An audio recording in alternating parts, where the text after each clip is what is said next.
आए हैं। एक ना प्राकृतिक आपदा अचानक बहुत बड़ी आ गई है, बारिश बहुत ज्यादा हो गई है। बलवान जी के पास क्या जानकारियां हैं? बलवान जी, गुना में ना हम कई बार गए। अब चलो अभी तो पता नहीं है मौसम का क्या होने वाला है, अभी भी जान आफत में है भूना के लोगों की। तो आपने एज एमएलए स्टडी किया कि इस समस्या का कैसे समाधान हो सकता है? बलवान जी, अखिल भारतीय कांग्रेस कमेटी के राष्ट्रीय महासचिव हमारी सांसद शैलजा जी ने दौरा किया, आप भी साथ थे। किस तरह की शिकायतें की लोगों ने? लोगों की बात बताइए भी। लोगों ने वहां शैलजा जी से कोई बात तो की होगी ना? जी जी, अपनी सब शैलजा जी दौरे भी थी, चांदपुर हेड पे भी गए वो। तो मेरी आपके कांग्रेस जिला प्रधान अरविंद शर्मा जी ने लंबी बातचीत करवाई फोन पे, मैं पहुंच नहीं पाया बाई चांस जी। शैलजा जी ने कहा कि फंड्स रिलीज नहीं कर रही सरकार इधर बाढ़ राहत के लिए। ऐसी बात मेरे से कहा उन्होंने, इस समय पर फंड्स उपलब्ध नहीं करवाए गए, इसलिए लोगों को मुसीबत झेलनी पड़ गई है। बलवान जी, रामसरा जांडवाड़ा बागर अपने फतेहाबाद विधानसभा के ही गांव है। एक ना हिसार गग्गर मल्टीपर्पज चैनल का निर्माण हुआ हंसी हिसार इधर के गांवों का पानी और टूअर तक पहुंचाने के लिए। अब ना हंसी क्षेत्र का पानी उसमें धड़ोधड़ डाला जा रहा है और भुगतना रामसरा और जांडवाड़ा बागर को पड़ रहा है। इस बारे में कोई स्टडी किया आपने? इस तरह की एक प्रक्रिया हो रही है। जोड़ा नाम भी मेरा भाई है और बलवान मेरा छोटा भाई है।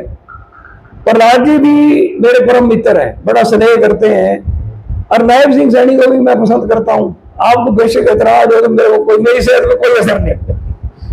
उसमें छोटे छोटे पुलियां हैं, वो वीडियो ने बंद कर दी। मैं कभी क्यों बंद कर दी? उन्होंने सीधा आरोप लगाया अभी दूड़ा राम ने बंद करवाई। मैंने कभी इस चीज का तो प्रमाण नहीं होता भी आप वीडियो से पूछो भी, इस चीज का तो प्रमाण नहीं होता कोई इस तरह।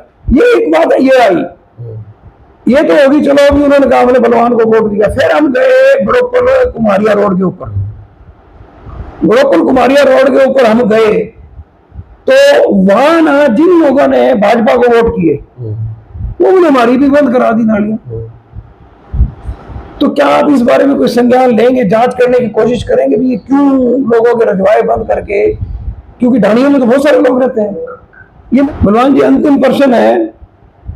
हमारी बातचीत को 42 मिनट हो गए हैं, तो 45 में खत्म करते हैं मेरे ख्याल तो ठीक रहेगा। तो आपकी मर्जी, जितनी देर चलाओ। अच्छा, मेरे ना आपने अभी कहा अभी प्रशासन ने डुबो दिया। जी जी, सिस्टम ने काम नहीं किया। प्रशासन को कौन चलाता है? मैं पूछ रहा हूँ आपसे। प्रशासन जो अपने फतेहाबाद के नेता होते हैं, थोड़ा बहुत ये भी चलाते हैं।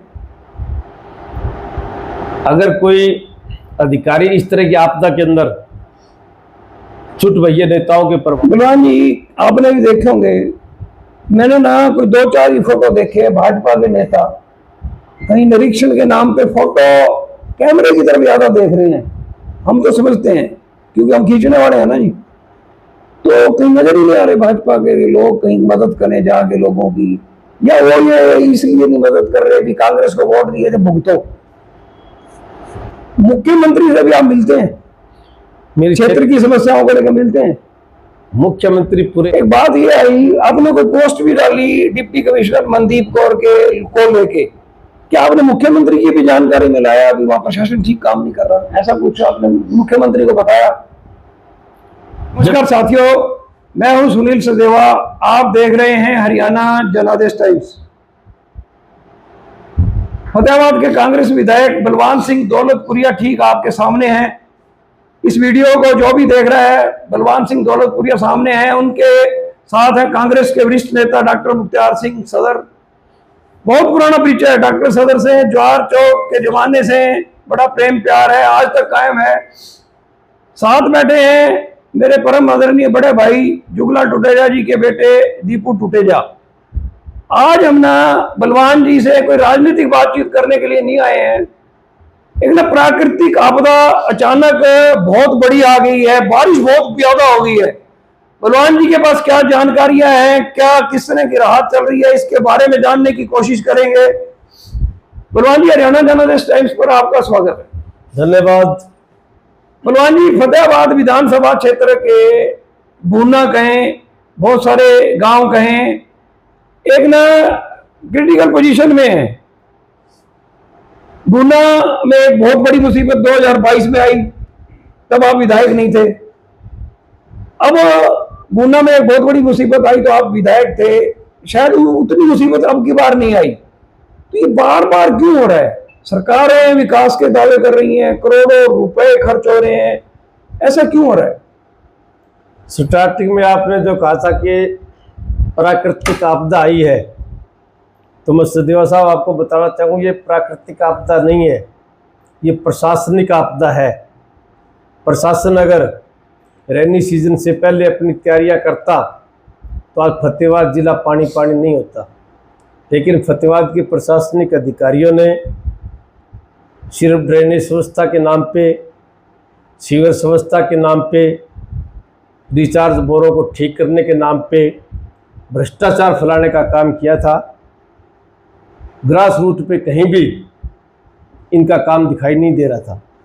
अगर ये समय से पहले ड्रेनेज की सफाई करते, बुन्ना के अंदर सीवर सिस्टम को ठीक करते और बुन्ना में जो पहले से रिचार्ज बोर है उनको ठीक करते, तो आज बुन्ना शहर वासियों को इस आपदा से राहत मिलती, या आपदा उनके सामने आज खड़ी नहीं होती।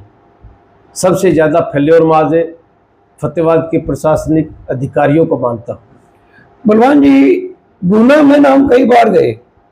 अब चलो अभी तो पता नहीं है मौसम का क्या होने वाला है, अभी भी जान आफत में है गुना के लोगों की। तो आपने एज एमएलए स्टडी किया कि इस समस्या का कैसे समाधान हो सकता है? जब 2022 में बुन्ना के अंदर इसी तरह की आपदा आई थी, वो शायद काफ़ी सालों बाद इस तरह की आपदा हमने देखी थी, तो उस समय भी सरकार ने उसके मास्टर प्लान बनाया था भी आगे से ऐसी आपदा बुन्ना के अंदर ना आए। और सरकार ने के 30 करोड़ के करीब एक टेंडर कॉल किया था, जिससे बड़े बड़े साइफन दाब के और ड्रेन में बुन्ना का पानी वहाँ पे जाए। और बुन्ना का जो BD ऑफिस है वहाँ पे एक STP बनाने की बात थी। तो सरकार कह रही है हमने भाई 7-8 महीने पहले टेंडर कॉल किया था, लेकिन काम शुरू क्यों नहीं हुआ? इसके लिए सरकार बहानेबाजी ये कर रही है कि फॉरेस्ट डिपार्टमेंट की NOC नहीं आई। जब मेरे को इसे NOC ऑब्जेक्शन के बारे में पता लगा तो मैंने पब्लिक हेल्थ के EIC से, चीफ से, ACS साहब से ये गुजारिश की कि आप जल्दी से जल्दी अपने प्रभाव का इस्तेमाल करके फॉरेस्ट से NOC दिलाएं और बुन्ना वासियों को इस आपदा से राहत मिले, जल्दी से जल्दी काम शुरू होना चाहिए।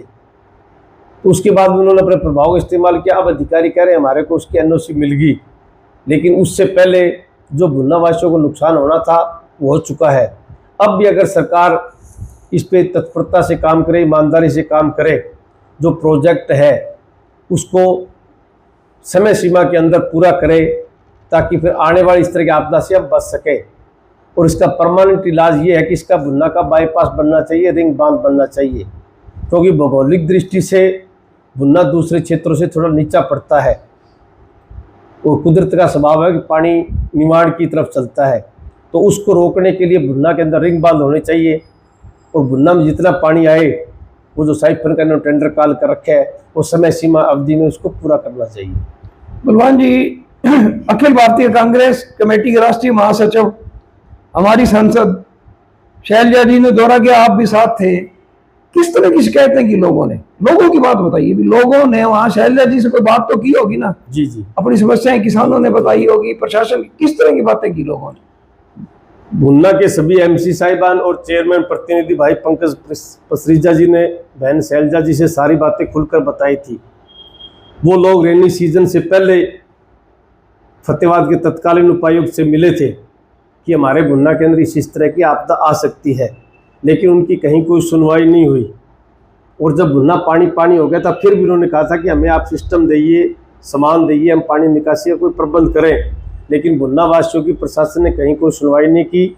ये बुन्ना वासियों ने अपने सेल्फ के खर्चे से संस्थाओं ने इकट्ठा करके और जिस तत्परता से उन्होंने पानी निकासी की, मैं तो बुन्ना निवासियों को सलूट करता हूँ। प्रशासन का इसमें कहीं कोई योगदान नहीं था। वहाँ के युवा, वहाँ के चेयरमैन प्रतिनिधि, दूसरे सहयोगी रात के 2-2 बजे तक, चाहे ड्रेन खोदने की बात हो, चाहे कोई मोटर लगाने की बात हो, चाहे कोई दूसरा करने का बात हो, ये सभी युवा साथियों ने, चेयरमैन पंकज पसरीजा ने जिस तत्परता से, जिस ईमानदारी से, जिस संवेदनशीलता से बुन्ना को राहत दिलाने काम की, वास्तव में ही काबिल तारीफ है।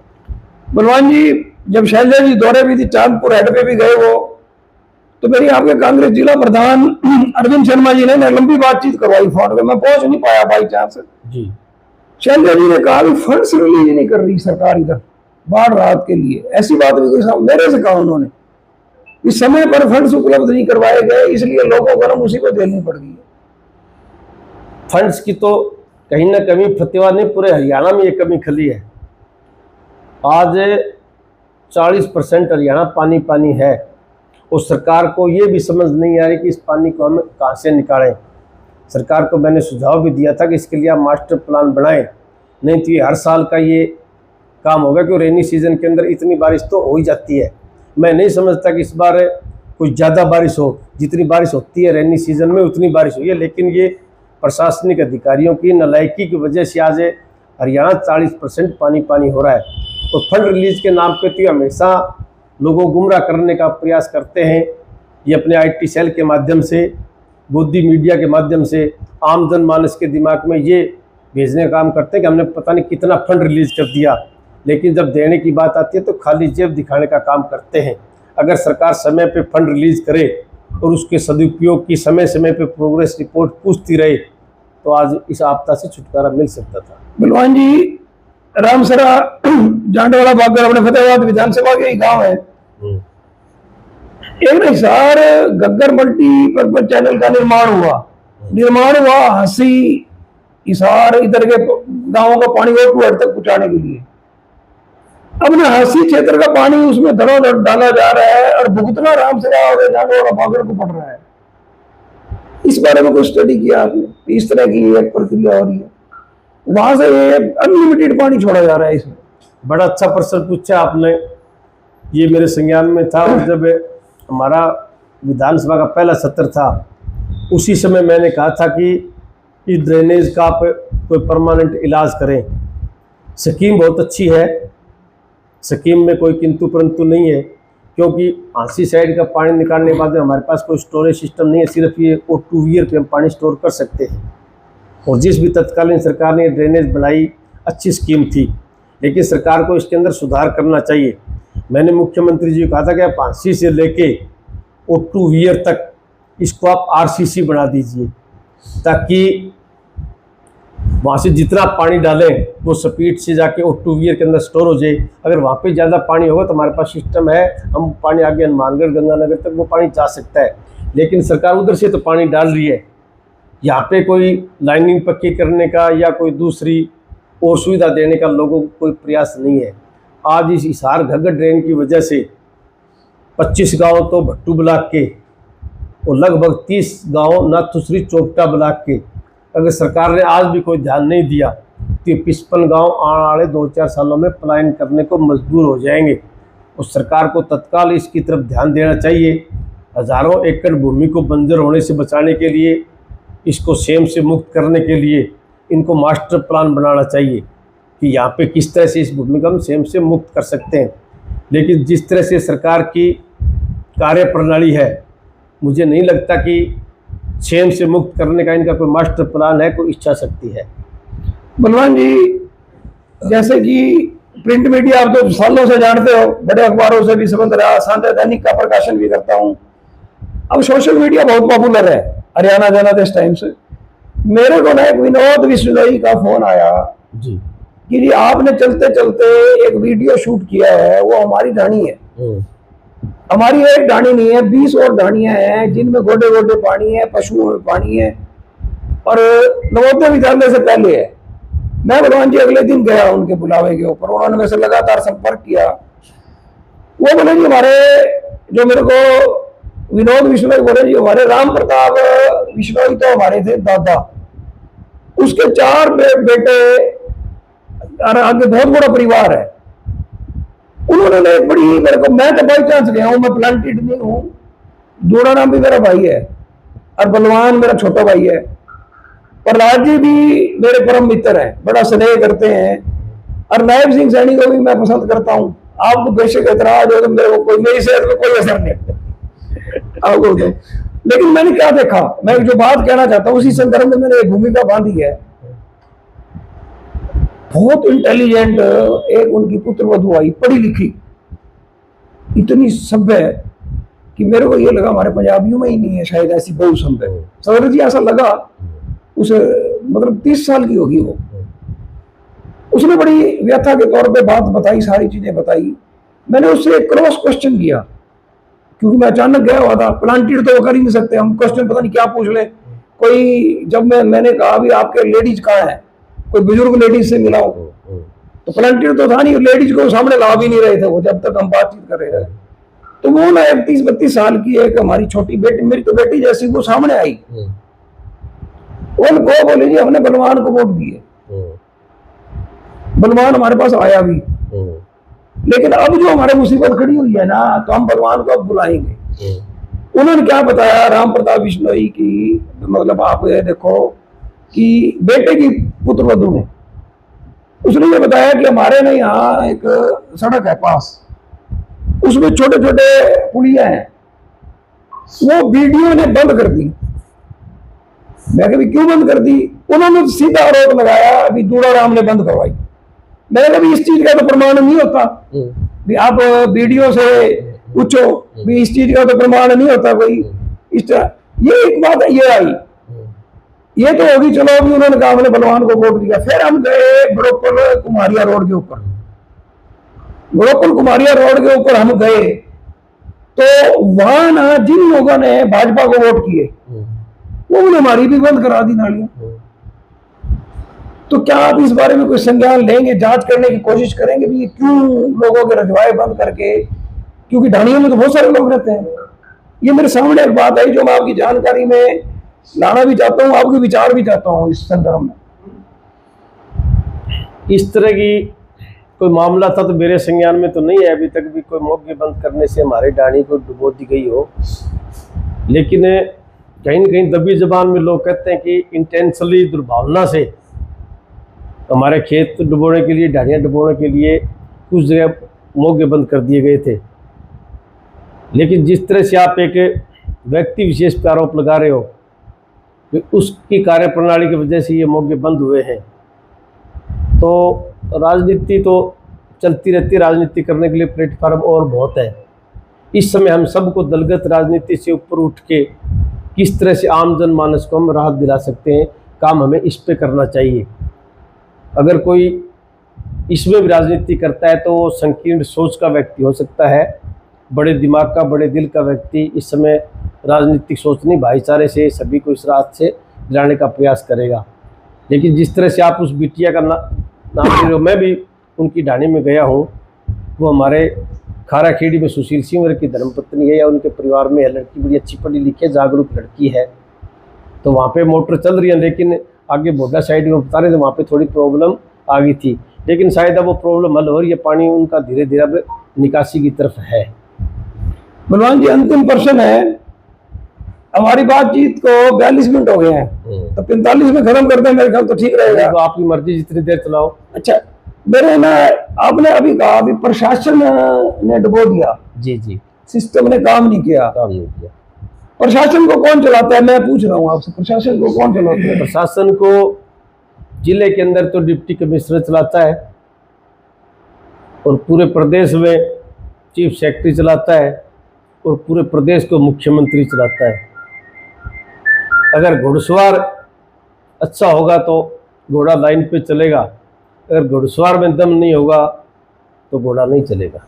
बलवान जी डीसी, चीफ सेक्रेटरी, इनको कौन चलाता है? इनको मुख्यमंत्री जी चलाते हैं। और जो अपने ये फतेहाबाद के नेता होते हैं थोड़ा बहुत ये भी चलाते हैं। अगर कोई अधिकारी इस तरह की आपदा के अंदर छुट भैया नेताओं के प्रभाव में आता है तो वो अधिकारी की सोच की बात है। इस तरह के अधिकारी को इस समय इस तरह के लोगों के प्रभाव में नहीं आना चाहिए, अपने विवेक से काम लेना चाहिए कि आम जनमानस के लिए मैं कितनी ज़्यादा सहायता दे सकता हूँ, किस तरह इनको राहत पहुँचा सकता हूँ। हो सकता है राजनीतिक व्यक्ति तो अपनी संकीर्ण सोच के राजनीतिक हितों के लिए कुछ कह दे, लेकिन अधिकारियों को अपने विवेक से काम लेना चाहिए। बलवान जी आपने भी देखे होंगे, मैंने ना कोई 2-4 ही फोटो देखे, भाजपा के नेता कहीं निरीक्षण के नाम पे फोटो कैमरे की तरफ ज्यादा देख रहे हैं। हम तो समझते हैं क्योंकि हम खींचने वाले हैं ना जी। तो कहीं नजर ही नहीं आ रहे भाजपा के लोग कहीं मदद करने जाके लोगों की, या वो ये इसलिए नहीं मदद कर रहे कि कांग्रेस को वोट दिए थे भुगतो।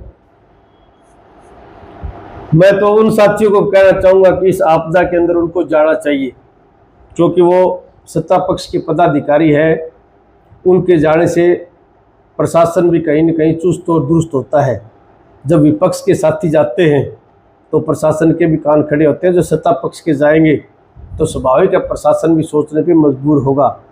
ये समय वोट किस व्यक्ति ने किसको दिए ये आकलन करने का टाइम नहीं है। अब हमारा समय है कि फतेहाबाद जिले को ज़्यादा से ज़्यादा राहत कैसे दिलाई जाए। जिन साथियों के अंदर जल भराव है खेतों में, उसकी जल्दी से जल्दी पानी निकासी हो ताकि आने वाली सरसों, गेहूं या दूसरी फसल की वो बिजाई कर सकें। जिन साथियों के घर डैमेज हो गए, सरकार पे दबाव बना के तुरंत उनका सर्वे होना चाहिए। और जिन दुकानदार भाइयों की दुकानदारी प्रभावित होगी, दुकानों में पानी आ गया है, उनका व्यापार चौपट हो गया, उनको सरकार को राहत देनी चाहिए। और मेरी तो आपके चैनल के माध्यम से माननीय मुख्यमंत्री से पुरजोर मांग है। उन्होंने पिछले दिनों घोषणा करी थी पोर्टल के माध्यम से, और क्राइटेरिया अलग अलग बनाया था, हम इस तरह से इनको सहायता देंगे। लेकिन वो भी चालू रखें। अगर माननीय मुख्यमंत्री जी जल भराव से और इन संकटग्रस्त लोगों को तत्काल को राहत देना चाहते हैं तो छोटे दुकानदार भाइयों का और जो भी इस आपदा के अंदर प्रभावित लोग हैं उनका कम से कम बिजली का 6 महीने का बिल उनको आज ही माफ़ कर देना चाहिए। क्योंकि बिजली का बिल तो अगले महीने आ जाता है, अगर ना भरे तो हफ्ते 10 दिनों में काटने के लिए आ जाते हैं। बिजली बिल भी आज भरने के लिए लोगों के लिए सामने बड़ी मुसीबत खड़ी है। तो माननीय मुख्यमंत्री जी को सबसे पहले इन सभी साथियों का 6 महीने का बिजली का बिल माफ़ करना चाहिए और वो सर्वे के अनुसार उसके बाद में उनको राहत देनी चाहिए, उनको उचित मुआवजा देना चाहिए, उनकी आर्थिक सहायता करनी चाहिए ताकि किसान अपनी फसल की बिजाई अच्छे से कर सके। जिसके मकान डैमेज हो चुके हैं वो अपने मकान की मरम्मत या नया मकान बना सके। और जो छोटे दुकानदार भाई जिनकी आजीविका दुकानों पर चलती थी उनको भी आर्थिक सहायता खुले दिल से दें ताकि वो अपनी दुकानदारी दोबारा से चला सकें, अपनी आजीविका को पटरी पर ला सकें, अपने फ्यूल से बच्चों का भरपेट भोजन कर सकें। बलवान जी, बस एक ही प्रश्न पूछूंगा। आप विधानसभा में बहुत अच्छी बात उठाते हैं, बड़ी तैयारी के साथ भी जाते हैं। हमें हैरानी होती है कि बलवान जी इतनी जानकारी कहाँ से ले गए। वो फिर पूछेंगे किसी दिन आपसे, क्योंकि देखिए राजनीति में आप सालों से हैं, अनुभव से हर चीज सामने आ जाती है। मुख्यमंत्री से भी आप मिलते हैं, मेरे क्षेत्र की समस्याओं को लेकर मिलते हैं। मुख्यमंत्री पूरे हरियाणा प्रदेश का है, वो किसी व्यक्ति विशेष का नहीं है। और मैं फतेहाबाद विधानसभा का मुख्य सेवक हूँ। यहाँ की कोई समस्याएं आएंगी, जो हमारा प्रधान सेवक है मुख्यमंत्री जी, उनसे मिलना मेरा धर्म बनता है। और मैं फतेहाबाद की समस्याओं को लेके मुख्यमंत्री से काफ़ी बार मिलता रहता हूँ। हमारे ना एक बात ना देखो प्रमाणिक नहीं आई सामने, मैं आपको कहूँ एक बात ये आई, आपने कोई पोस्ट भी डाली डिप्टी कमिश्नर मनदीप कौर के को लेके, क्या आपने मुख्यमंत्री की भी जानकारी में लाया अभी वहां प्रशासन ठीक काम नहीं कर रहा, ऐसा कुछ आपने मुख्यमंत्री को बताया? जब इस तरह की आपदा आती है तो ये मेरा धर्म बनता है कि मैं उन अधिकारियों के संज्ञान में बात लाऊं जो हमारे मुख्य सेवक हैं मुख्यमंत्री जी, उनके संज्ञान में बात लाऊं। मैंने मेरा धर्म निभाने का प्रयास किया था। मुख्यमंत्री के संज्ञान में आप लाए थे जो भी व्यवस्था थी। साथियों देखिए, हमारे विधायक बलवान सिंह दौलतपुरिया ने बहुत ही शानदार बातचीत की है और दिल की बात की है। किसी भी प्रश्न का जवाब देने में संकोच नहीं किया है। आप इंतजार कीजिएगा, थोड़ा पानी उतरने दीजिए, थोड़ा बलवान जी लोगों की मदद कर लें। इनसे ना एक लंबा इंटरव्यू करना है।